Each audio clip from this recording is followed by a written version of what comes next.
Hai Sobat Horor, Awan Cerpen akan membawakan cerita horor pendek dari cerpenmu.com, karangan Ummu Aminatus Zahro. Imah, tolong belikan lilin di toko, teriak ibu. Aku yang tengah sibuk mengerjakan tugas sekolah di kamar, sontak menghampiri ibu dengan tergesa-gesa. Dari tadi siang, listrik di rumahku mati sampai matahari hampir terbenam pun tak kunjung hidup. Padahal ada banyak pekerjaan sekolah yang harus dikerjakan, riweh.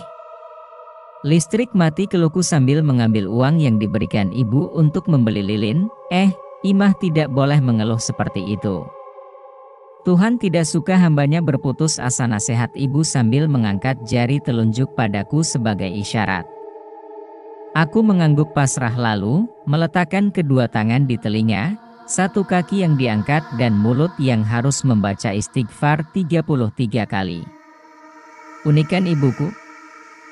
Seperti itulah kebiasaan, jika aku melakukan kesalahan tapi membuatku kapok untuk tidak mengulanginya di depan ibu. Setelah melaksanakan hukuman, aku langsung bergegas pergi karena cuaca yang hampir gelap. Tak lupa aku menyelami tangan ibu dan mengucapkan salam. Kok jadi takut? Gumamku sambil berpikir ragu. Tetapi karena teriakan ibu yang menyuruhku untuk cepat pergi, terpaksa aku harus melangkahkan kaki dengan berat.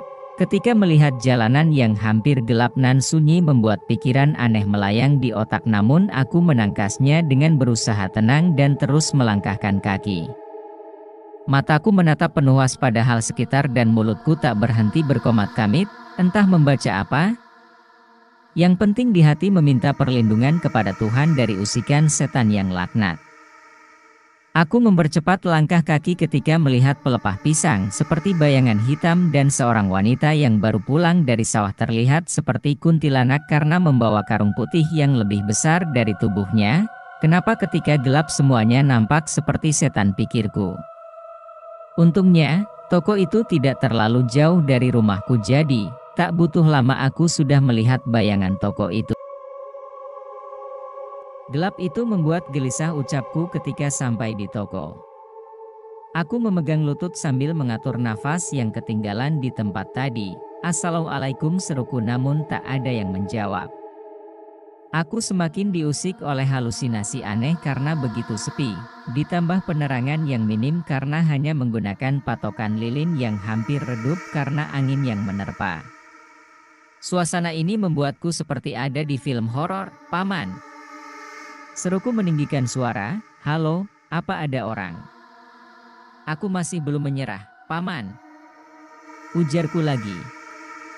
Berulang-ulang kupanggil penjual toko, namun hanya desisan hening yang kudapat.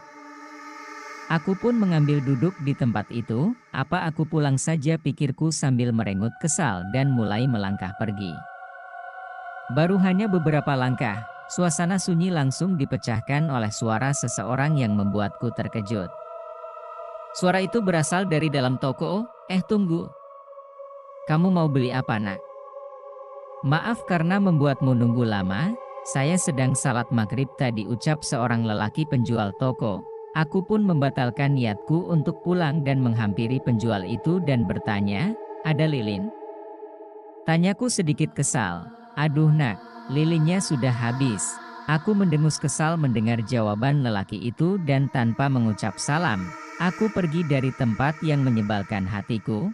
Sepertinya gelap tak menyukaiku, sedangkan aku memang tak menyukainya, gerutuku kesal sambil mengepal tangan, melihat jalanan yang sudah sangat gelap. Membuatku bulu kuduku berdiri. Baiklah. Drama pulang rumah akan lebih seru, pasrahku lalu berlari secepat mungkin sambil memejamkan mata saking takutnya. Bruk, UPS. Siapa yang kutabrak? Pikirku sambil membuka mata. Teriakku.